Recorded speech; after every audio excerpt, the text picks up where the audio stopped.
Meus amigos, hora de falar sobre relação conjugal. O regramento que a lei brasileira confere a alguns aspectos da relação conjugal, seja ela um casamento civil ou mesmo uma relação conjugal, vamos dizer, naqueles moldes de uma união estável. Poderia se aplicar isso, de repente, até também a situação dos namorados. Mas vamos nos ater aqui àquela relação conjugal de um casamento ou mesmo de uma união estável. Mas antes, quero mandar aqui um abraço afetuoso para meu amigo Vandinho e a sua equipe. Um grande abraço para vocês, para o público de uma maneira geral. Vejam bem, este vídeo de hoje, nós vamos aqui fazer esta reflexão com base numa curiosa pergunta que nos foi feita recentemente por uma pessoa, uma mulher de uma cidade do interior da Bahia. Vejam bem, é uma pergunta curiosa, é uma ótima pergunta. E por que uma ótima pergunta? Porque muita gente, principalmente as mulheres, ainda hoje tem dúvidas em relação a esta pergunta que essa cidadã nos fez. Esta pessoa, esta mulher, nos perguntou o seguinte: doutor, eu estou passando pela seguinte situação.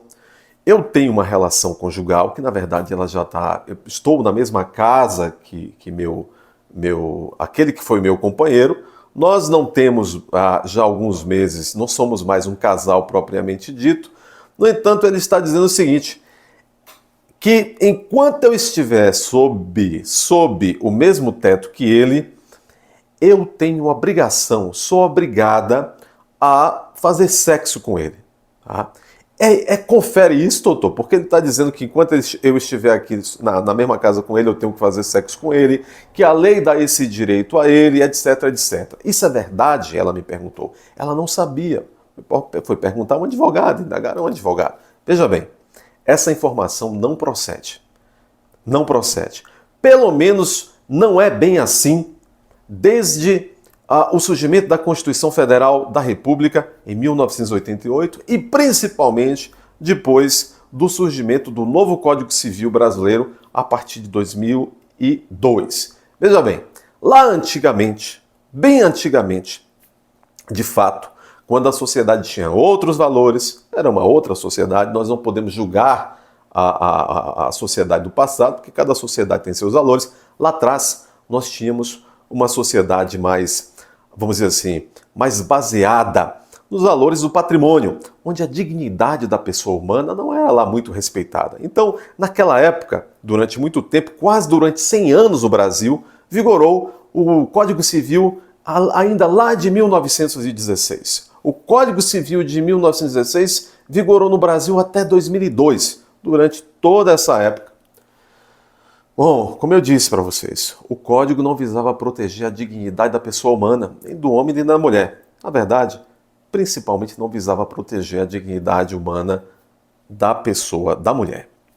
Muito bem. O que se visava quando se pensava em casamento, quando se pensava numa relação conjugal, se entendia que isso era uma maneira apenas de se juntar, de se assegurar patrimônio, tanto da mulher quanto do homem quando se juntavam. Nós saímos de fato de uma sociedade patriarcal. E o que é que ocorria? Existiu então, durante todo esse tempo que vigorou no Brasil o Código Civil de 1916 até 2002 e principalmente durante todo esse percurso até também o surgimento da Constituição de 1988, se vigorava ainda aquilo que se chamava do Estatuto da Mulher. Era uma forma como se nomeava aquele ponto de vista como a lei, a legislação e as decisões judiciais olhavam a função da mulher dentro de uma relação conjugal.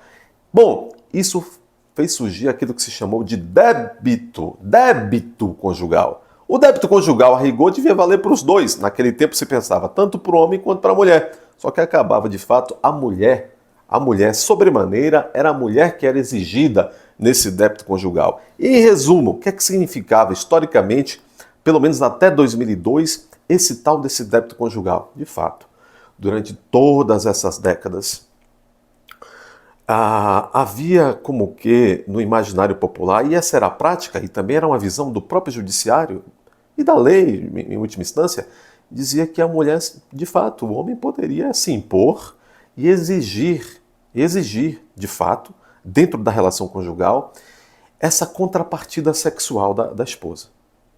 E isso, de fato, trazia problemas e consequências quando a esposa negava, vamos dizer, a prestar essa contrapartida sexual ao homem. Muito bem. O que se sabe é que, com a Constituição Federal de 1988, a chamada Constituição Cidadã, que tem muitos defeitos, mas de fato veio para trazer novos valores e positivos à sociedade, com o surgimento da Constituição de 88 e depois com o Código Civil de 2002.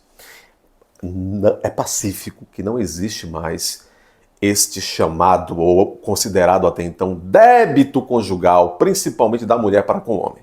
Não é mais reconhecido esse débito conjugal. O que significa, para responder diretamente à pergunta da nossa, aquela pessoa que nos indagou a esse respeito, uma senhora, a mulher e também o homem também não tem essa obrigação. Nem mulher, nem homem tem a obrigação de oferecer contrapartida, não está obrigado a fazer sexo, nem o homem com a companheira, nem a companheira com o homem, tá bom? O que significa o seguinte, vamos imaginar principalmente o âmbito das relações domésticas. Nós sabemos que ainda hoje vivemos numa sociedade bastante machista.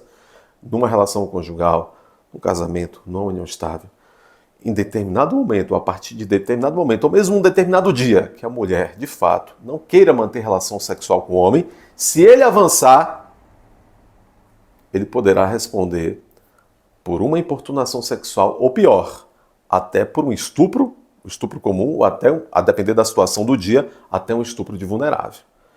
Com consequências gravíssimas, pessoal. Primeiro, estaria o homem praticando quando a mulher não quer manter relação sexual, mesmo sendo a sua companheira, mesmo sendo a sua cônjuge, se ele avança nesse sentido contra o consentimento, contra a vontade dela, estaria sim praticando, em tese, crime de estupro no âmbito das relações domésticas, que aí tem vários complicadores, no caso, para o praticante desta conduta ilícita, e inclusive na seara civil também, isso poderá ensejar até dano moral em relação àquele que não queria fazer o sexo e teve o seu corpo invadido. Lembrando que a mulher também pode praticar esse crime, nesse âmbito que eu acabei de mencionar. Em resumo, não há, minha querida seguidora que me fez essa pergunta, não há obrigação da mulher em fazer relação sexual com o seu parceiro no âmbito do casamento.